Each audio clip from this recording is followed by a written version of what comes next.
A dire situation that's rapidly spiraling out of control. Armed gangs are now in charge of around 80% of Haiti's capital, Port-au-Prince. Embattled security forces have declared a state of emergency, but they're outgunned.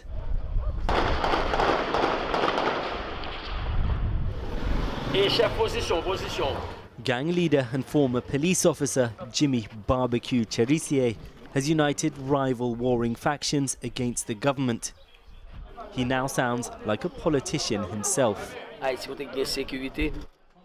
We want a Haiti with employment, a Haiti with security, he says, before warning that if Prime Minister Ariel Henry doesn't step down, the country will suffer a civil war.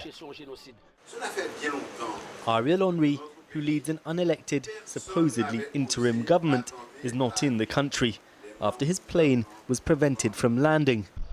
Over the weekend, whilst he was abroad, powerful gangs launched a major assault on 2 prisons, freeing thousands of inmates. The intensifying violence has sent residents of the capital fleeing to shelters. Many had already been displaced by years of unrest, and the country is in the midst of an ongoing humanitarian crisis. Since the day I left my home, I've lived like an animal. Even animals aren't kept like this. When we sleep, we're crammed together. The roots of Haiti's troubles run deep. An earthquake more than a decade ago devastated the already impoverished country. The most recent trigger for the current instability, the assassination 3 years ago of the Prime Minister Jovenel Moïse. Since then, gangs have grown increasingly powerful. Kidnappings and murders have soared, with close to 5,000 people killed last year.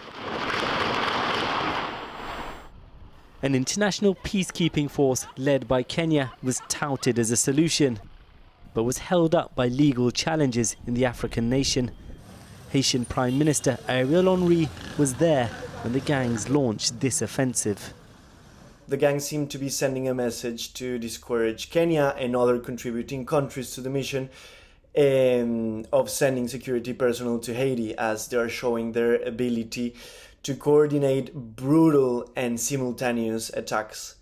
The gangs might also be seeking to show it would be better to negotiate with them rather than confronting them.